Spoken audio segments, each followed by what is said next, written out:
Hi, welcome to another episode of Hot Takes. There is a reason why chancellors have traditionally gone into purdah before a budget.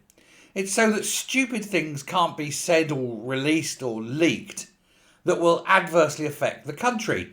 Unfortunately, because of the moron sitting in number 11, that's not the case. And yesterday, bank stocks took a hit and they tumbled big time.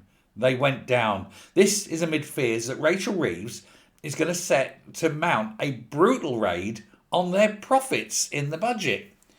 Now, the moment that happens, of course, the value of the bank falls.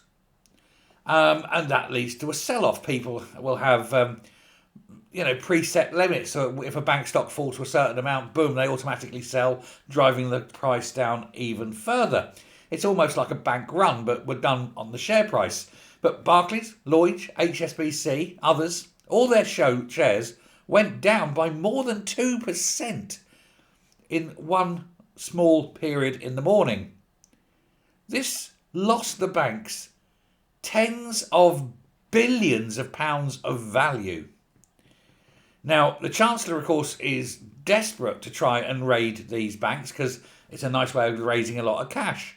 The trouble is now, of course, the banks, knowing this, will just simply move that cash out and put it into other entities, shall we say, that are based abroad in a lower tax area, thus showing that they have less profit on the books. And the Chancellor won't be able to get anything like what she thinks. And of course, they're going to do this now because they've just seen billions wiped off their value. Why should they help out a Chancellor who's doing that to them? Now, she's looking at what is being described as a smorgasbord of increases. They'll affect the wealthy, the pensioners, the poor, anyone who saves, anyone who doesn't save, anyone who breathes, anyone who's got a beard, anyone who hasn't got a beard. It's literally that. And they're trying now to play down the prospect of ramping up what's known as the banking surcharge, because they've seen the effect that this rumour had almost immediately. Barclays, for example, fell 4.99% almost immediately. Nearly 5%, like that. That was the worst of the falls.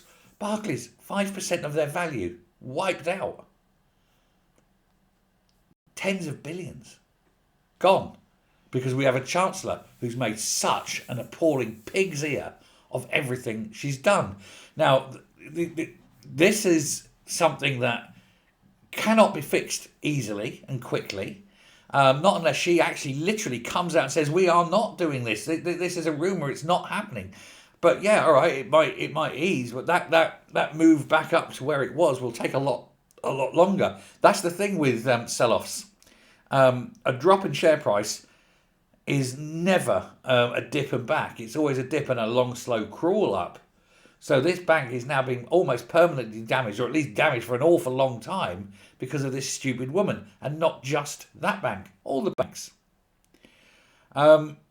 Sources have told the Telegraph, and this is where the story originated, that changing the surcharge is back on the table as the Chancellor's problems just continue to mount. She doesn't know where else to get the money. You could try cutting services. You could actually try, making cuts, especially in welfare.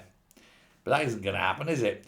And so she said that one of the big ticket increases is the freeze on thresholds, which was a manifesto pledge to remove them. So that's a pledge going to be broken. And the extension of the range on VAT.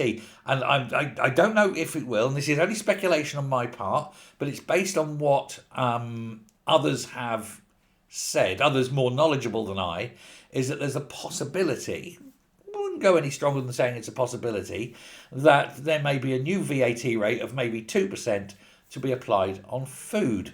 Because food being a luxury item and all that. So whilst they're not putting the rate of VAT up, they are extending it. It's going to be pretty bad, whatever happens. But she's got no other option because she can't cut because the backbenchers won't watch it. She can't borrow because the markets won't let her. And indeed now, the markets can't afford to lend to them. They've just had a 5% cut in their value. I'm not going to put this lightly, but she's fucked. And unfortunately, we're fucked with her. Thanks very much. Bye.